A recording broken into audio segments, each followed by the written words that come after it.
E hoje, meus amigos, eu vou estar montando esse guarda-roupa aí que vocês estão vendo que já está montado. Essa é a parte final dele todo montado. E eu já começo dizendo que tudo é possível àquele que crê. Eu digo isso por quê? Porque eu não sou montador. Eu sou pedreiro, mas também de vez em quando a gente mexe com alguma coisinha assim.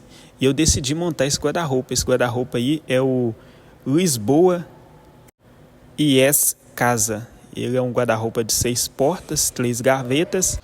Esse é o segundo guarda-roupa novo que eu monto. E lembre-se, tudo que você vai fazer pela primeira vez, você tem erros e acertos. Quando você vai fazer algo pela segunda vez, significa que você já está um pouco melhor do que quando você começou pela primeira. Eu costumo fazer assim, quando o risco não é grande, não vou ter tanto prejuízo, eu costumo arriscar em algumas coisas. Mas quando eu vou arriscar, a gente tem que fazer com muita sabedoria e buscar conhecimento para você não errar tanto. Mas somente com a experiência para você conseguir fazer e aprender e com o tempo se tornar um especialista. E a primeira coisa que eu faço é retirar todos os materiais de dentro das caixas e deixar tudo separado em um lugar.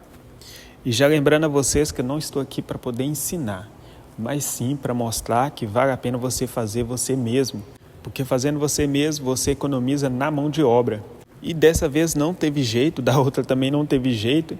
Eu não encontrei um vídeo bem claro como montar este guarda-roupa especificamente.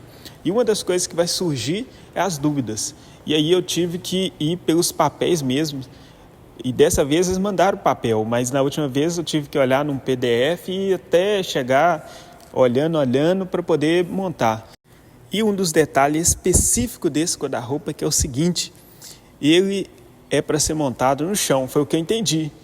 Mas eu não tenho espaço para poder colocar ele todo deitado no chão. Quando eu digo no chão, é porque tem que deitar ele, porque depois tem que parafusar debaixo dele as peças que vai por cima dele. Então eu não tinha espaço para colocar ele todo no chão, porque ele é bem alto, ele não é tão largo, mas ele é alto.